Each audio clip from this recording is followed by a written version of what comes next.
Hey, what's up? Thanks for checking out this video on a quick little panorama how-to. Been wanting to make a panorama for a long time with the Mavic. I can do it with my phone just fine, but it's nicer to do it with Mavic because you do a panorama from the air, and that's what I'm going to kind of demonstrate how to do today, all with free software and stuff you already have. So, or software you can download. So, with that said, let's go ahead and jump into it. First, you go to this website right here, and it's, what is it? It's hugin.soundforge.net/download. And when you go to that website, you can get there's a big bright orange bar. You can see it right here on the screen.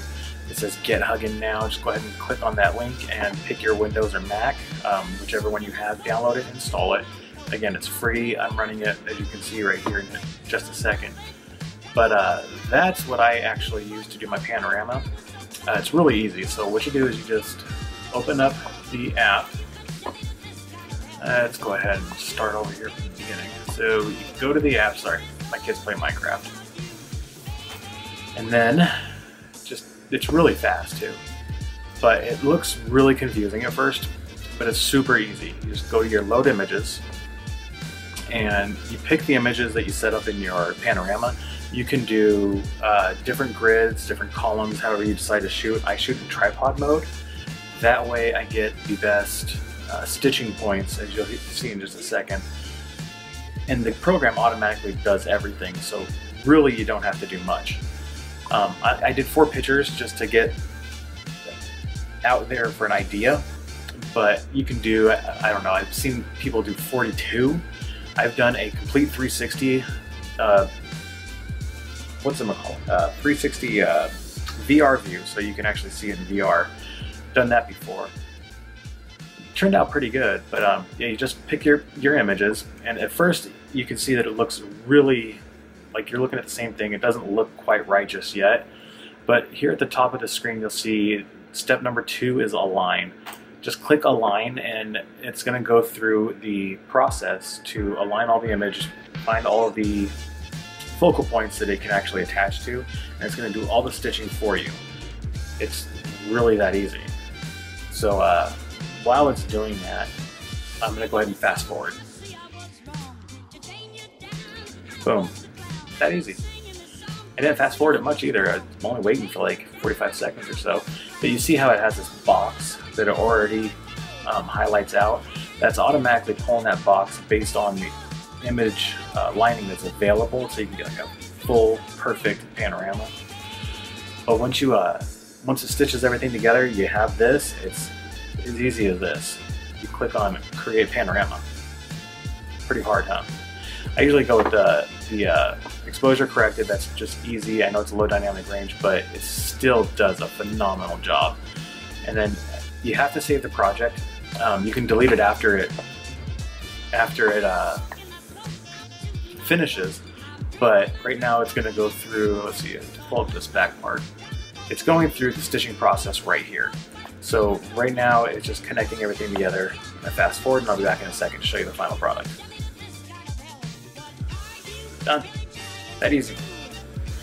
Just go ahead and close this processor, and I saved it as a TIFF file. I didn't do that. Gotta pay attention, because if you don't pay attention to what you're saving it as, it might save it as a PNG, which isn't bad. It's just your personal taste, I guess. I save mine usually as JPEGs, but this is the final product, and it's not bad. You can't really see any stitching points. I was looking earlier for a stitching point, and I couldn't find any of them. So it actually lays it out really nice, dang near perfect. And again, I shot it in tripod mode with the Mavic. Really didn't use any fancy settings on the Mavic, as you can see. I just kind of threw it in there and called it good. And this was actually shot raw, but the JPEG files I shot raw and JPEG. But yeah, you can, and from here you can just edit it to whatever you feel your taste is. I ended up editing this same one already with Lightroom, and actually it came out pretty well. here's my edit that I actually did. And I like it. It's the colors pop, it's vibrant enough, but not oversaturated. So, you know, if I just pixel peeping, I'm sure I could find some noise, like up here there's some noise. Over here there might be a little bit of noise. But other than that, I mean, it's really good. This is right here is washed out. This is, I need to get this exposed correctly for the sun, but I kind of like that look for what I was actually going for in this picture. But yeah, it's really that easy to shoot a panorama. You don't need litchi, however the hell you pronounce it. You can just use that huggin. I like huggin because hugging's kind of fun. But yeah, that's really it to shoot a panorama without litchi. So shoot your panoramas and feel free to share, and yeah, keep this video, like it, subscribe, because I'm going to throw some more videos together soon. We've got some great weather coming in, so I'm really stoked about that. I might go down to Palouse Falls to see some this gorgeous waterfall. I might go back down to Spokane Falls. That should be fun. But anyways, yeah, feel free to leave some feedback, comments, critiques. I'm just getting started not too long ago. Could really use some help figuring this stuff out. But yeah, again, thanks for watching. Y'all have a good one.